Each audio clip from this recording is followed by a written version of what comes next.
څنګه صلی الله کرا روان کړي د خیر سره یار بس پیاز به د سبا کې خیر در روان یم یار هلکه سړی خو سبا پاکستان ته روان دی تاسو یار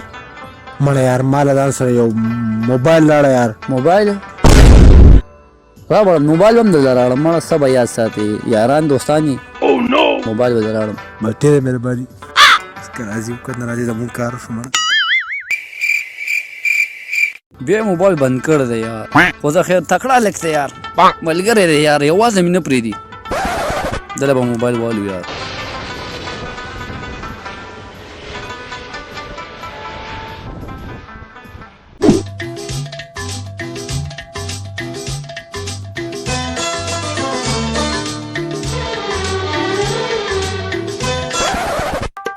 مال راوړي مال راوړي چړیا لا څه چړیا مال راوړي چړیا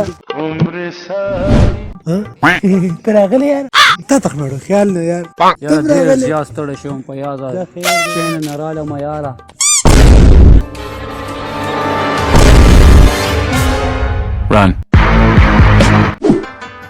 ولې ورته خو ډېر زیات خفه خپه به نه یم یاره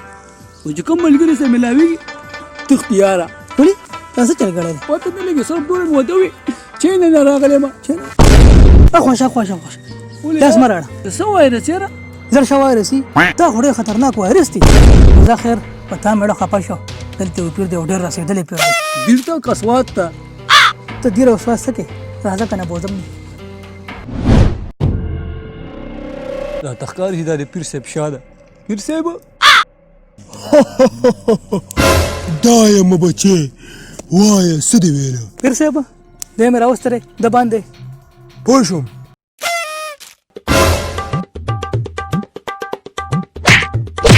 پیر صاحب زما خبره خو واوره که نه بس بچې زه پوه شوم هلکه هغه شی راواله پیر صاحب بس یو څیز پاتې دی بچې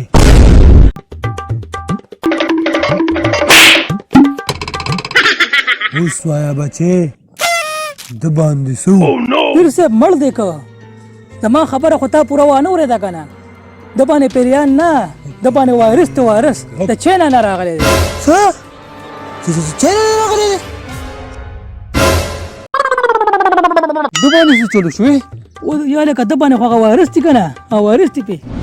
یا لکه دی خو وتښتېده دلته کې یو بل مولانا صاحب دی راځه هغه دی بوځم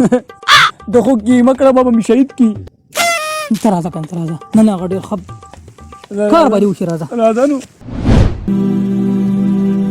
مولانا صاحب دا سړی مې راوستلی دا ډېر په مشکل کې دی د چینا نه راغلی دی او چې څوک هم د چینا نوم اوري نه د ده نه تښتي ده ته څه داسې طریقه وښیه چې د دې مشکل نه وځي او که نه مولانا صاحب چې کوم ملګري ته چینا نوم اخلم هغه نه تښتي داسې څه وظیفه راته وښیه چې د دې حالات نه زه وځم بیماریو نه بچ کېدو علاج صرف مونځ او اودس دی ځکه چې مونځ او اودس کې مونږ 15 وخته مونځ او اودس کوو د ورځې نو مونږ 15 ځل خپل لاس پې وینځو او بله خبره چې مونږ خوله کې اوبه واچوو مونږ مس وکړو نو دا هر څه صفا کېږي دې سره او دې صفایۍ سره چې کوم دی نو انشاءالله تعالی موږ یو بیماري نشو ټچ کولی خپل 15 وخته مونځ او اودس کوئ لاس پې صفا ساتئ او انشاءالله تعالی یو بیماري به یې نه